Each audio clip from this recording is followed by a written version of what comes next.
Queridos hermanos, queridos hijos de Frisidín y de toda la Iglesia, vamos a tocar en esta novena a la Virgen del Rosario de Fátima, Nuestra Señora del Rosario, los temas que la Santísima Virgen ha tocado o ha mostrado en las apariciones de Fátima, es decir, los temas doctrinales que aparecen allí, porque cuando Dios se manifiesta y manifiesta algo, nos está enseñando también a repasar las verdades de fe.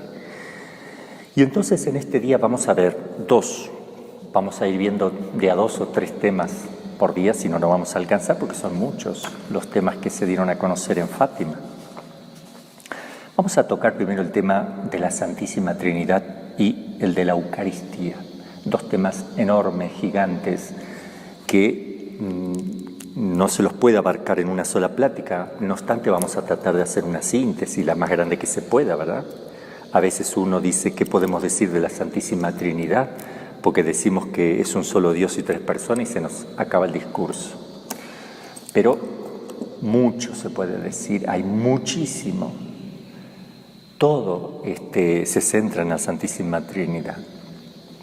¿Qué es la Santísima Trinidad? Es el verdadero y único Dios en 3 personas. Vamos a ver un poquito de dónde aparece la Trinidad en la Sagrada Escritura. En el libro del Génesis 1:26 dice así: se insinúa el misterio trinitario. No está expresamente revelado ni formalmente revelado, pero se insinúa. Y en el Nuevo Testamento, que ahora estamos en el Nuevo Testamento, leyendo, conociendo la plenitud de la revelación, nos damos cuenta que este texto efectivamente hace alusión al misterio trinitario, porque dice así: dijo Dios, Génesis 1:26, dijo Dios, hagamos al hombre a nuestra imagen y semejanza. Es decir, dijo Dios, un solo Dios, hagamos 3 personas o varias personas, porque está hablando en plural. Y nosotros sabemos que son 3. En el libro del Génesis 18:20 aparecen 3 ángeles que están como de paso, como peregrinos, y Abraham los recibe, los atiende con muchísimo amor, los sirve.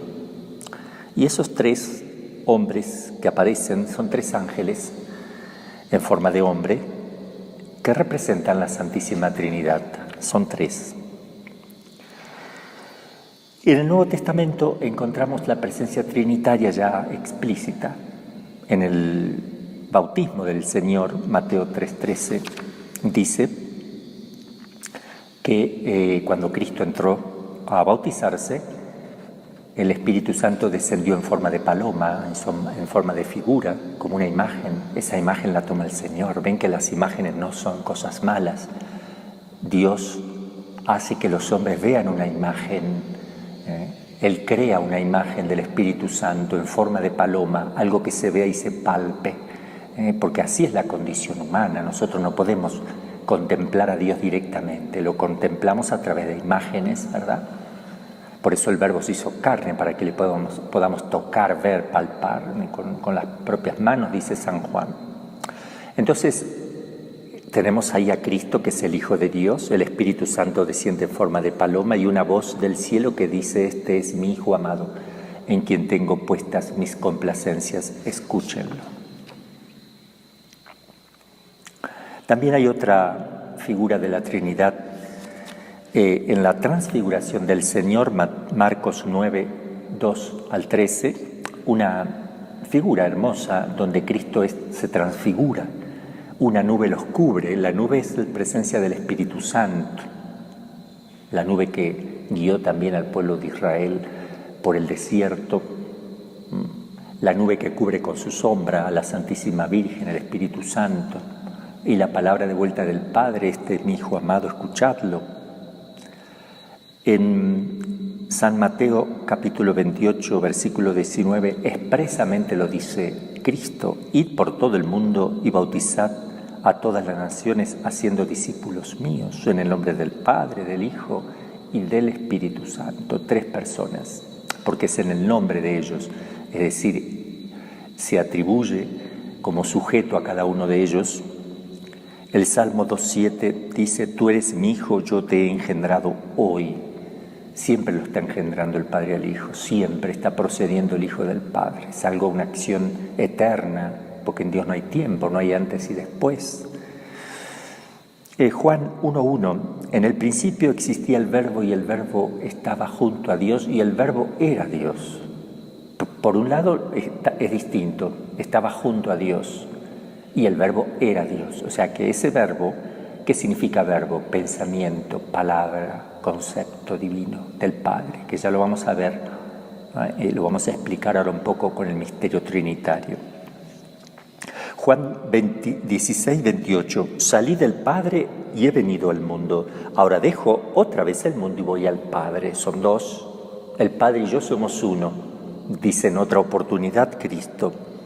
Y ahora dice que va al Padre, deja el mundo y se va al Padre porque sale del Padre. Primero muestra que son distintos y después muestra que son lo mismo. Entonces son uno en cuanto a su divinidad, un solo Dios, y son distintos como personas, como sujetos, como yo distintos. ¿Qué son personas? Persona es sujeto de atribución de los actos, es una sustancia individual de naturaleza racional, diría Santo Tomás con Boecio, pero también, para hacerlo más simple, decimos que es el yo. El yo. Yo tengo un solo yo. Nosotros tenemos un solo yo, no hay dos. Dios tiene tres y es una sola persona, un solo Dios.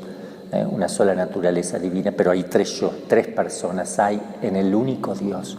En mí, que soy único como persona, tengo una sola, pero no soy único como naturaleza porque hay otros que tienen naturaleza humana. En cambio, Dios es uno y único en su naturaleza, pero son tres personas. Hay tres yo en Dios. El Padre dice yo y no lo dice el Hijo. El Hijo dice yo y no lo está diciendo el Padre ni el Espíritu Santo. El Espíritu Santo dice yo y no lo dice el Padre y el Hijo. Son distintos como personas, pero es el mismo Dios. Constituyen el mismo Dios, la misma y única divinidad. Está constituida por tres personas. Eso lo vamos a explicar enseguida. Y dice San Juan, capítulo 15, versículo 26: cuando venga el Paráclito que yo os enviaré de junto al Padre, ya estamos tres, Él va a enviar el Paráclito es otro porque lo va a enviar Él. De junto al Padre, otra vez aparecen los tres.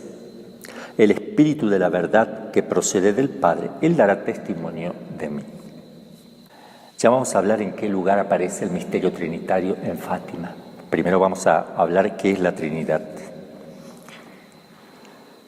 Decimos que Dios es persona, son tres personas.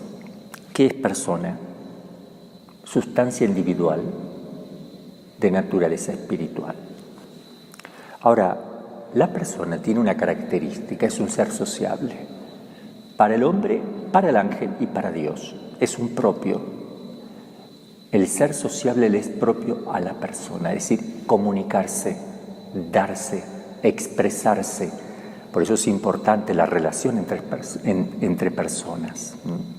El ermitaño, el monje ermitaño, que deja el mundo, deja a todas las personas humanas, se va al desierto, no es que se vaya a perder de perfeccionarse como ser humano, como persona, porque va al desierto a una máxima comunicación con esas tres personas, y con las personas, digamos, que habitan en el cielo, su ángel de la guarda, que es persona, los santos, la Santísima Virgen, cada una de las personas divinas, el único Dios. Entonces no va a retraerse, a cerrarse en sí mismo, sino que va para una plenitud de expansión, de sociabilidad y más perfecta que entre los hombres, que es la que se da con Dios. Entonces es una vocación eminente, excelente, porque está llamado el ser humano ya en este mundo a una máxima comunicación con la máxima de las personas.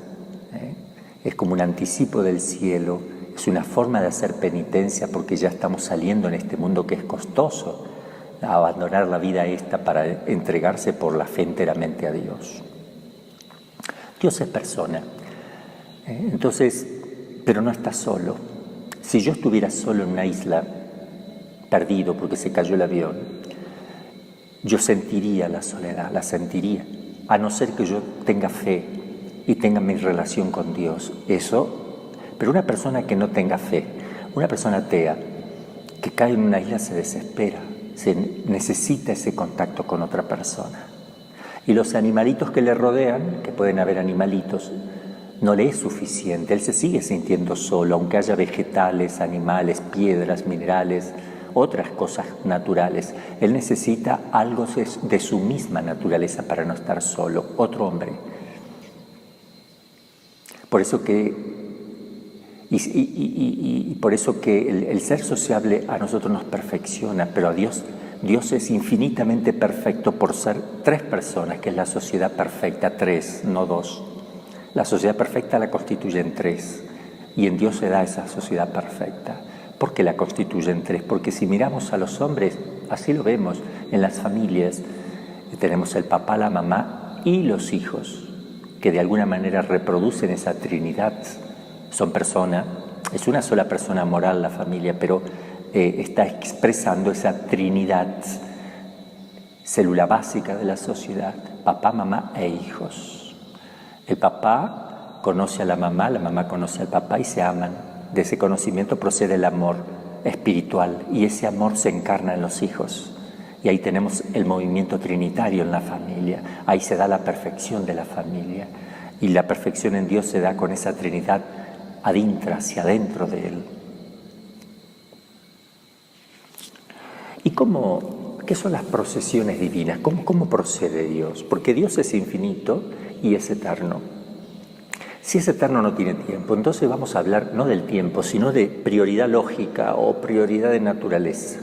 Lo que está primero y lo que viene después en el orden lógico o en el orden de naturaleza, pero no en el tiempo. Porque el Padre es eterno como el Hijo y el Espíritu Santo. Pero hay un orden lógico, un orden de naturaleza que es el siguiente. Partimos de la primera de las personas, porque la primera es el Padre, la segunda es el Hijo y la tercera es el Espíritu Santo. Yo no puedo decir que el Padre es la tercera persona porque comete una herejía. O que el verbo de Dios o el Hijo es la primera o la tercera, es la segunda, porque ese orden es importante. El Padre desde toda la eternidad, ¿qué es lo primero que hace como ser personal? Antes de amar, uno primero conoce como persona. Primero está el conocimiento, luego está el amor, porque nadie ama lo que no conoce, ¿verdad? Entonces Dios lo primero que hace desde siempre es conocerse a sí mismo, porque no hay otra cosa fuera de Dios. Dios se conoce a sí mismo, el Padre, la primera persona. Ese conocimiento que Él tiene de sí mismo hace que Él engendre, que Él emita un pensamiento, una idea, engendra una idea, concibe una idea, es una concepción. Por tanto, Él es Padre si concibe, y concibe una idea. Esa idea que concibe el Padre de sí mismo, que es su propia idea de lo que Él es, está engendrado por Él, porque es otra cosa distinta, porque es Él pensado. Y ese pensamiento en el Padre no puede ser solo un pensamiento abstracto, porque en Dios todo lo que procede de Dios es lo más perfecto que podemos imaginar. Y lo más perfecto en la naturaleza es el ser personal. Entonces de Dios no puede salir un pensamiento que no sea persona, porque lo que sale de Él tiene que ser máximamente perfecto. Y lo máximamente perfecto es el ser personal. Por tanto, cuando el Padre se conoce a sí mismo, esa idea, ese concepto que Él engendra, es una persona y se le llama verbo de Dios, que significa pensamiento de Dios, concepto, idea de Dios Padre, la propia idea. Esa idea que es persona, que procede de adentro del Padre, que ya es un sujeto distinto del Padre, distinto, tiene un yo personal, ya tenemos en el tiempo, eternamente, ya le digo, no en orden cronológico, ya tenemos al verbo. Ese verbo, ese pensamiento también mira y contempla al Padre ahora porque es un sujeto.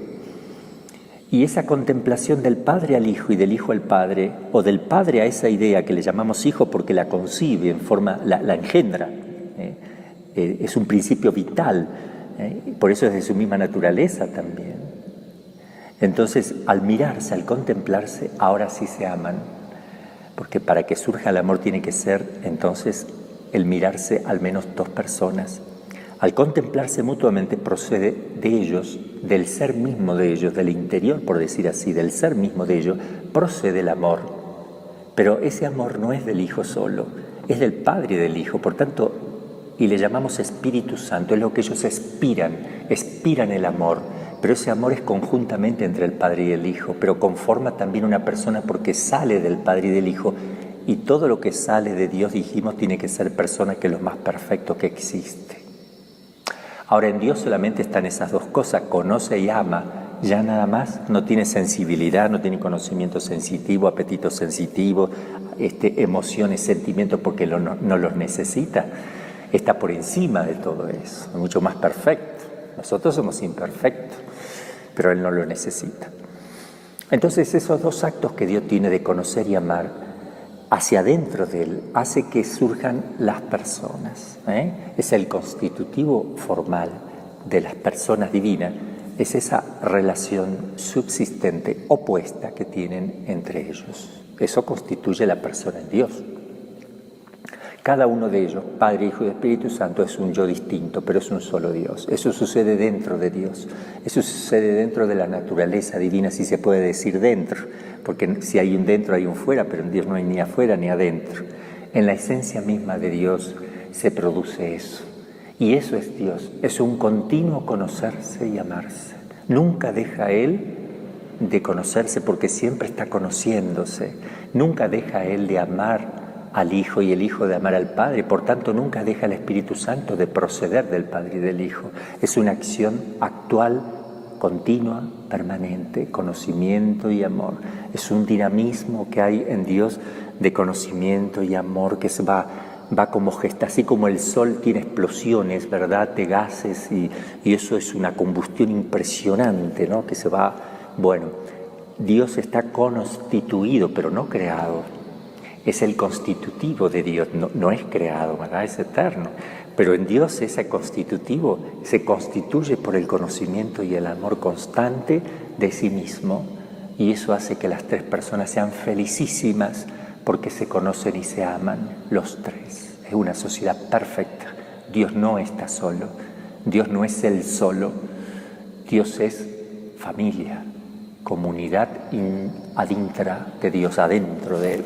Eso no se lo quita a nadie, es la máxima felicidad de Dios a la que todos estamos llamados a participar también en la vida eterna. Es maravilloso. Ahora, ese dinamismo que en Dios se da de conocimiento y amor eterno, porque en este momento está conociéndose el Padre a sí mismo, en este momento está procediendo de Él, el Hijo, Él está engendrando al Hijo, siempre lo está engendrando. Y del conocimiento de ambos está procediendo el Espíritu Santo. Es una felicidad continua, infinita, interminable. No podemos tener una idea de cuánto es eso, pero supera toda capacidad y toda imaginación. Ahora, eso que sucede en Dios, Dios quiso que sucediera dentro del ser humano. También se da en los ángeles, pero vamos a hablar del ser humano. La Trinidad habita a los ángeles en su ser mismo. Pero vamos a hablar de los hombres. Nosotros sabemos que el que está en gracia de Dios tiene a Dios adentro, pero es tan poquito eso, es tan poquito lo que sabemos. Hay mucho más que eso. Porque no es solamente que Dios esté en nosotros, que eso es maravilloso. Miren, Dios está presente en todas las cosas, en todo, obviamente, por tres cosas. Se llama presencia de inmensidad porque Dios lo abarca todo lo creado hacia afuera de Dios. Él está presente en todas las cosas, por esencia, presencia y potencia. Son tres características. ¿Qué significa que esté presente por esencia? Él está dando el ser a las cosas, por tanto está presente porque está dando el ser continuamente a las cosas, no cesa de darle el ser. Es un tipo de presencia porque hay una comunicación y hay un toque sustancial de Dios con las cosas, sin que las cosas sean Dios. El ser mismo deriva de Dios y Dios le está manteniendo en el ser, por eso se llama presencia por esencia. También hay otro tipo de presencia de Dios en todas las cosas que se llama presencia por presencia, porque todo está patente a su mirada, todo está patente, hasta decimos que también de esta manera nada escapa de la mirada de Dios, por eso ese tipo de presencia lo tiene continuamente Dios en las cosas, nada escapa a su mirada. Y lo tercero es presencia por potencia, porque todo está sometido a su poder, potencia, a su poder. De esta manera Dios está en todos lados, incluso en un pecador que tiene pecado mortal, Dios está por presencia de inmensidad. ¿Por qué? Por esencia, presencia y potencia, porque le está dando el ser, porque no escapa absolutamente ningún pensamiento ni nada de su mirada, y porque está sometido bajo su poder, entonces está bajo su presencia. También está presente de esta manera en el infierno, pero no vive en el infierno, no habita el infierno, cuidado, sino que digo que está presente porque está dando el ser a los demonios y al mismo infierno, le está comunicando el ser, si no, no existiría, porque está todo presente a su mirada, obvio, entonces está presente en cuanto que nada escapa a su mirada y a su poder, pero no vive ahí. En un alma en pecado mortal está presente también, como decíamos, pero no vive en el alma en pecado mortal, esa es la diferencia, no habita, no vive como en su casa, solo está presente de esa manera, que es una manera general de estar presente en todas las cosas. Hay una diferencia enorme que uno esté presente. Mi mamá está presente ante mi mente, mi corazón. Yo, de alguna manera, por decir así, voy a hacer una analogía la analogía tiene mucho de diferente, ¿verdad? Y muy poco de común. Pero yo tengo presente a mi mamá, pero yo no estoy habitando, no la habito a ella, es una cosa distinta. Donde uno habita es el lugar de la morada, donde uno descansa, donde uno se regocija. Solamente en las almas que están en gracia de Dios, Dios habita.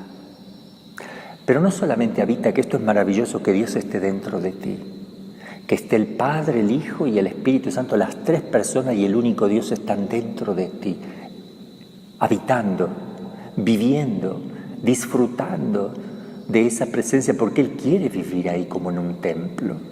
Pero esto no es todo, hay muchísimo más. Tomemos conciencia, hay muchísimo más.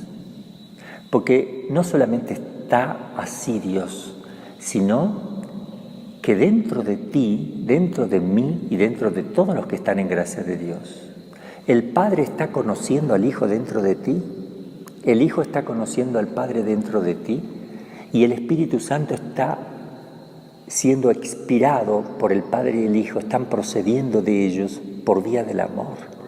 Por tanto, es ese dinamismo que Dios tiene en sí mismo, lo está teniendo dentro de ti. Dentro de ti el Padre está engendrando al Hijo y el Padre y el Hijo que se aman están haciendo proceder de ellos al Espíritu Santo. Y por tanto la felicidad misma de Dios está dentro de ti, no solo Dios, sino está con su felicidad, con su constitutivo esencial, con sus relaciones interpersonales están dentro de ti. Eso es maravilloso. Es algo que se mueve, por decir así, entre comillas, que es como un sol que va combustionando, como que está vivo, se está amando, se está conociendo. Pero es más todavía, te invita a ti a sumergirte en ese sol, en ese mar inmenso. Te invita a ti a que te sumerjas en él. ¿Cómo? ¿Cómo puedo yo meterme en ese dinamismo de conocimiento y amor de Dios? Puedo. ¿Cómo? Si yo tuviera el mismo conocimiento de Dios y el mismo amor de Dios, y ya me puedo meter, porque me asocio a su conocimiento y amor, y entonces me meto en ese dinamismo, que es la felicidad misma de Dios. Y yo puedo conocer como Dios conoce, puedo amar como Él se ama. Sí, si yo conozco por la fe y vivo de la fe. ¿La fe qué es? Es conocer como Dios conoce, pero al modo humano, limitadamente, pero es el conocimiento mismo de Dios que está compartido, que está revelado, que Dios nos da a conocer. Si yo acepto por la fe todo lo que Dios me ha dado a conocer, entonces estoy unido al mismo conocimiento divino, porque eso lo conozco por revelación. Entonces participo por esa fe que tengo del conocimiento de Dios. Y si yo amo con amor humano, ustedes saben que una cosa es el amor, otro es la caridad. Amor humano lo tienen hasta el ateo, tiene un amor humano. Una mamá atea, una mamá pecadora, atea, en pecado mortal o atea, tiene amor a su hijo y a un esposo. Es el amor humano, eso no se quita. Pero ese amor humano, si uno está en gracia de Dios, es elevado por el amor mismo de Dios y se llama caridad, porque está como enlazado por una acción matrimonial entre amor humano y amor divino. Hay un lazo y por eso se transforma el amor humano en caridad, porque está elevado al orden sobrenatural y por tanto el pequeño amor que yo puedo tener en la tierra se une al infinito amor de Dios y ya no son dos sino uno solo. Entonces yo puedo tener el mismo amor de Dios si estoy en gracia de Dios y tener el conocimiento por la fe.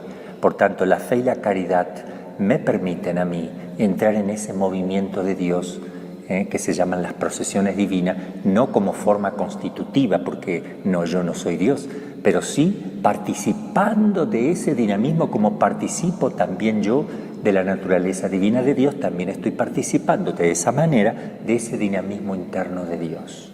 Esto es maravilloso, es espectacular lo que sucede dentro del alma en gracia de Dios y qué poco le damos importancia a veces. Qué importante es redescubrir el misterio trinitario dentro de uno, como Santa Isabel de la Trinidad lo reconoció y tantos santos que han vivido de este misterio. Por eso somos nosotros templo de Dios. Tenemos a Dios vivo que está activo dentro de nosotros y nos está invitando por la fe y la caridad a tomar parte de ese movimiento interno. Voy a leer un pasaje de San Juan, capítulo 17, versículo del 20 al 24, que dice así: Pero no ruego solo por estos, dice Cristo al Padre, sino por cuantos crean en mí por su palabra, para que todos sean uno. Como tú, Padre, estás en mí y yo en ti, para que también ellos sean en nosotros, para que ellos sean en nosotros. Mira, ahí está. Estamos llamados a participar de ese dinamismo de Dios, para que ellos sean en nosotros y el mundo crea que tú me has enviado. Yo les he dado la gloria que tú me diste, a fin de que sean uno como nosotros somos uno. Yo en ellos y tú en mí, para que sean perfectamente uno y conozca el mundo que tú me has enviado y me has amado, y que amas a estos como me has amado a mí. Padre, lo que tú me has dado, quiero que donde esté yo estén ellos también conmigo, para que vean mi gloria que tú me has dado, porque me amaste antes de la creación del mundo. Qué hermoso ese texto de Jesús, de San Juan. Bien, entonces, ¿para qué está la Santísima Trinidad dentro de nosotros? ¿Para qué? Primero, para su propia gloria. Dios es glorificado de esa manera con sus criaturas que le aceptan, entra en comunión. Para su gloria, para santificarnos a nosotros. Segundo motivo. Tercero, para gobernar nuestra vida espiritual, para poder actuar con su providencia, con su predestinación en nosotros, para darnos una experiencia de lo divino. Y la Santísima Virgen es la criatura que más relación tuvo con el misterio trinitario. Ese misterio trinitario que tuvo la Santísima Virgen se dio por antonomasia, es decir, por excelencia, mucho más que la relación que podamos tener nosotros. Porque si nosotros somos hijos de Dios por la gracia de Dios, participada, ella está llena de gracia, ella tiene la filiación plena, aunque participada de Dios, pero es la que más hija del Padre es, porque está llena de gracia. Ella es madre realmente del Verbo de Dios y por tanto de Dios. Y esa relación no la tiene ninguna criatura sobre la tierra, es la mamá de Dios, madre. Está emparentada con Dios, es consanguínea Dios de ella, saca su sangre, ella sale de Dios, pero Dios también sale de ella, es algo maravilloso. Entonces,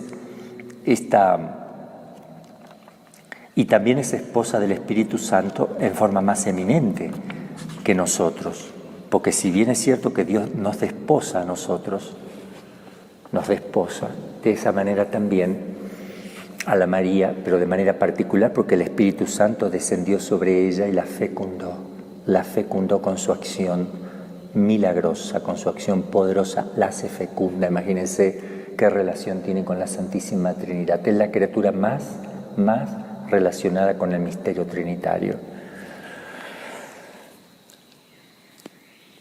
¿Qué sucede en Fátima? En Fátima, ante todo, hay una oración que le enseña el ángel a los pastorcitos que dice así, que relaciona la Trinidad con la Eucaristía. Fíjense que dice, les enseña a decir esto: Santísima Trinidad, Padre, Hijo y Espíritu Santo. Los hace postrar a los pastorcitos.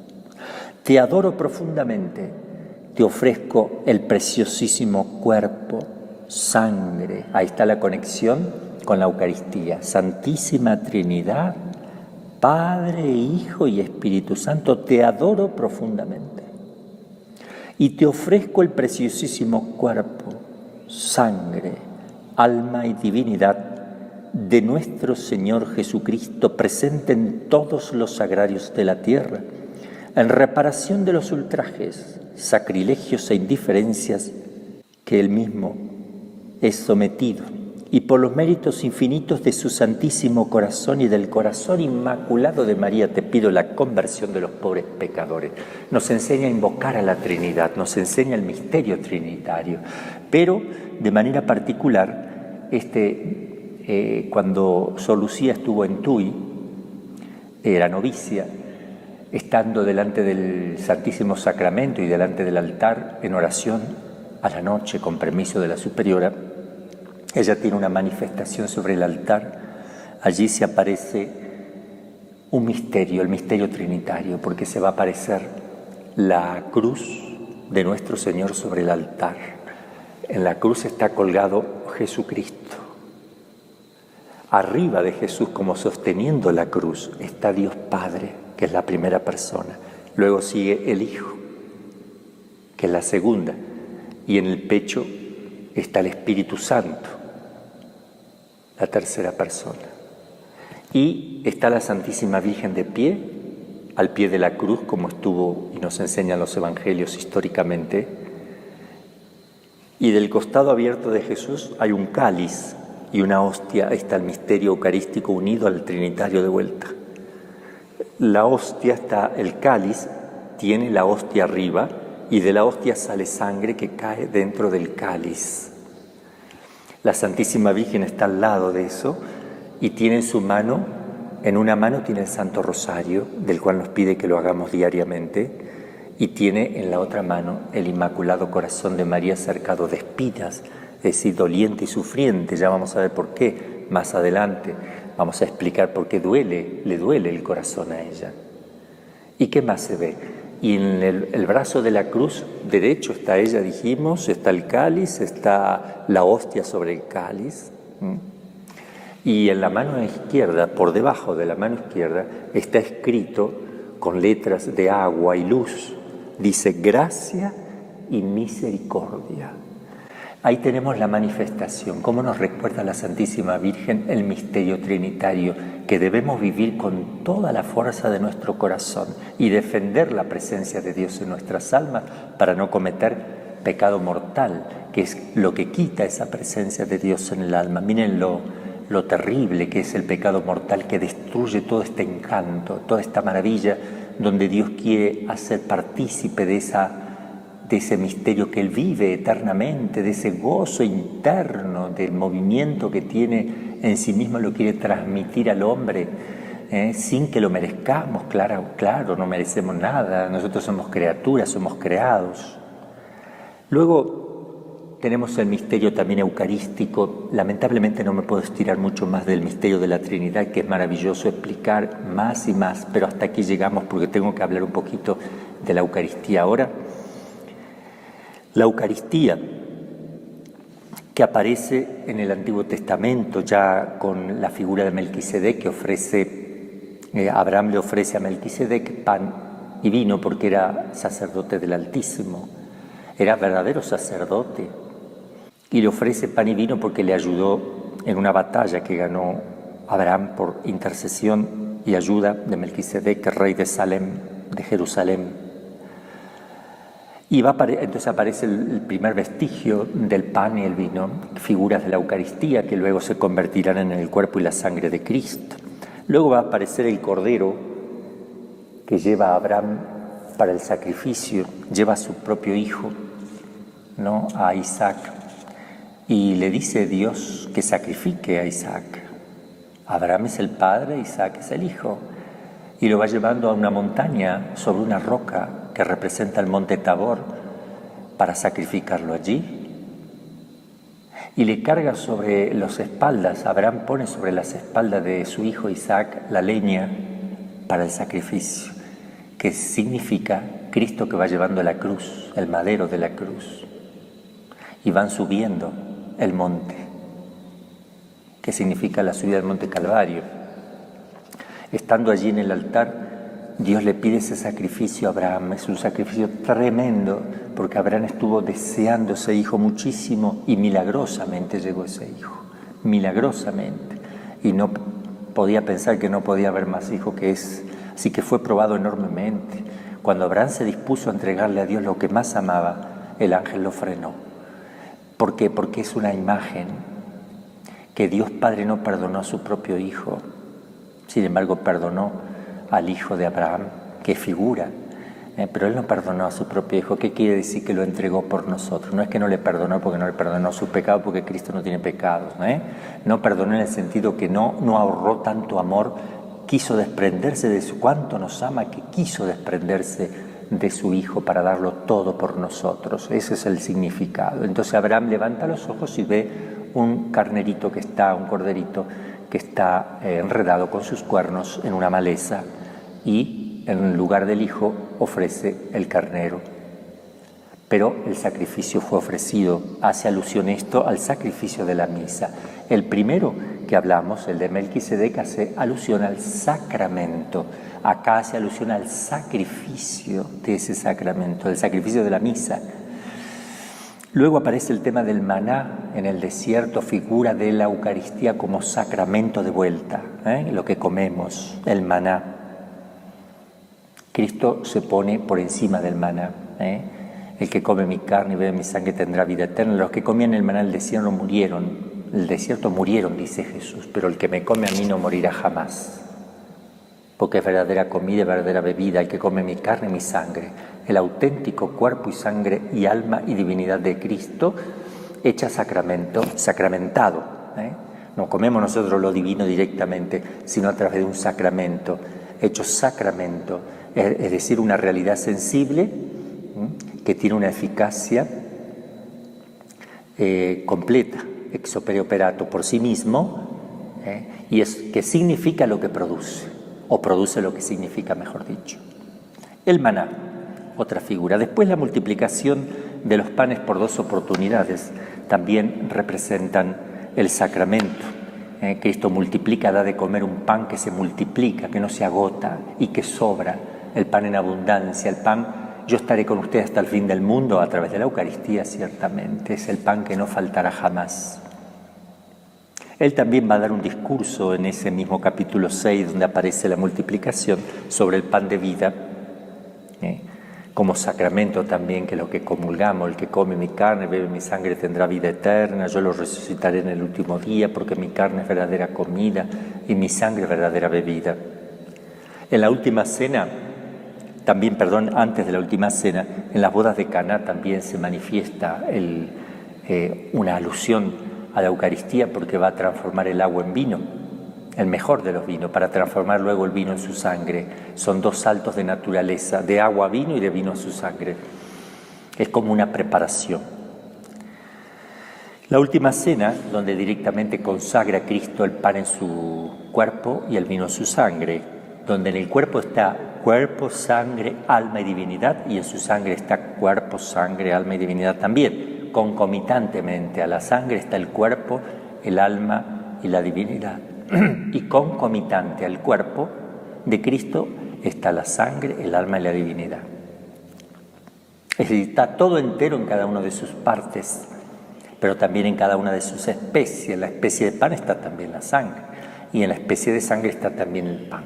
Por eso podemos comulgar solo el cuerpo de Cristo, pero sin la especie de sangre, y estamos comulgando la sangre también, aunque cuando uno comulga por separado se expresa mejor esas dos cosas, ¿no? Y otra figura de la Eucaristía es el banquete eterno, o mejor dicho, la Eucaristía figura del banquete eterno que vamos a tener allí en el cielo, donde vamos a ver cara a cara a Dios, y vamos a estar sentados a la mesa. Es una figura, ¿no? Bien, esa Eucaristía está representada en Fátima por la oración del ángel, que pide reparación a la Eucaristía porque está enormemente ultrajada. El mal uso de la Eucaristía, la falta de respeto con la que se recibe, con la que se mueve uno delante de la Eucaristía. A veces la falta de respeto de los sacerdotes, que tratamos a la Eucaristía muy mal, con descuidos, con distracciones, con falta de reverencia, de cuidados en la liturgia, cuando a veces se pone todo sucio o está todo sucio. Falta de delicadeza, de limpieza, de belleza en torno al culto. ¿Y cómo está representado además la Eucaristía? Porque el ángel le va a presentar, le va a dar la comunión a los pastorcitos. El ángel que se aparece para preparar a la venida de la Santísima Virgen le va a dar de comulgar a Lucía. Primero deja en el aire el cáliz y la hostia, la sangre, el cáliz con la sangre y la hostia encima, suspendida, y hacen la oración del Santísima Trinidad. Padre, Hijo y Espíritu Santo, te adoro profundamente, te ofrezco el preciosísimo cuerpo, sangre, alma y divinidad de nuestro Señor Jesucristo, presente en todos los sagrarios de la tierra, en reparación de las ofensas, sacrilegios e indiferencias con que Él es ofendido, y por los méritos infinitos de su Santísimo Corazón y el Corazón Inmaculado de María, te pido la conversión de los pobres pecadores. Pidió reparación a la Eucaristía y le dio de comulgar a Lucía de la Eucaristía y a Jacinta y a Francisco del cáliz, porque el cáliz representa la muerte cruenta. Y esos niñitos estaban llamados a morir pronto como sacrificio, como corderitos para glorificar a Dios y por las almas para que se conviertan. También la Eucaristía está representada por el milagro del sol, que como un disco blanco va cambiando de colores, ¿verdad? Y se viene sobre la gente. Y también está representada en ese milagro del sol la segunda venida de Jesús, que ya lo vamos a hablar, que se viene sobre los hombres. Cristo es el sol que nace de lo alto, dice la Escritura. Cristo es sol que nace de lo alto. Por eso está representa la Eucaristía. También la Eucaristía está representada por el milagro de la transfiguración de Cristo, que se cambia sus apariencias. Así el pan cambia realmente por el cuerpo de Cristo, pero queda la apariencia de pan. Pensemos que la Eucaristía es carne de la carne de María y sangre de la sangre de María también. Esos son indisolubles. No es que uno comulga a María, no. Comulga a Cristo. Cristo está sacramentado, pero el origen de su carne y su sangre está tomado total y absolutamente de un ser humano, no de dos, no de un hombre, sino mujer sola, 100% de María. La Eucaristía es la prolongación del misterio de la encarnación, porque el Verbo se hace carne y se continúa hasta el fin de los tiempos a través de la Eucaristía, donde Cristo está resucitado. Bien, entonces este misterio de la Eucaristía aquí en Fátima es muy importante, es central junto con el misterio trinitario. Bien, esto es un poquito como para ir resumiendo estos misterios tan hermosos, sobre todo el cuidado que hay que tener en la Eucaristía, el respeto, la reverencia, tan ultrajado hoy día la Eucaristía, tan manoseada, tan despreciada. No se ponen de rodillas porque dicen que hay que estar de pie porque manifiesta que uno va caminando hacia la vida eterna. Somos peregrinos hacia la casa del Padre. Cualquier excusa, basta de sacar la adoración a Cristo. Es mejor cuando uno lo comulga de rodillas porque está reconociendo a Dios ahí. Nadie se pone de rodillas sino solo ante Dios. Por eso ponerse de rodillas es muy importante. Es importante. Y comulgar con muchísima reverencia. Comulgar en la boca, tiene todo laico derecho a comulgar en la boca. Ningún sacerdote le puede obligar a comulgar en la mano porque es un desobediente si así lo hiciera. Porque todo laico, según lo ha expresado la Congregación para Culto y Sacramento,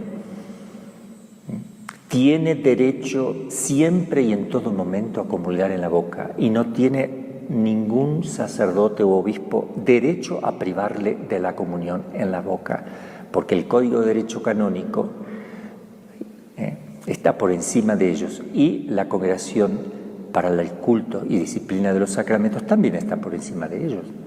Entonces es un derecho que la Iglesia le da al laico de comulgar en la boca.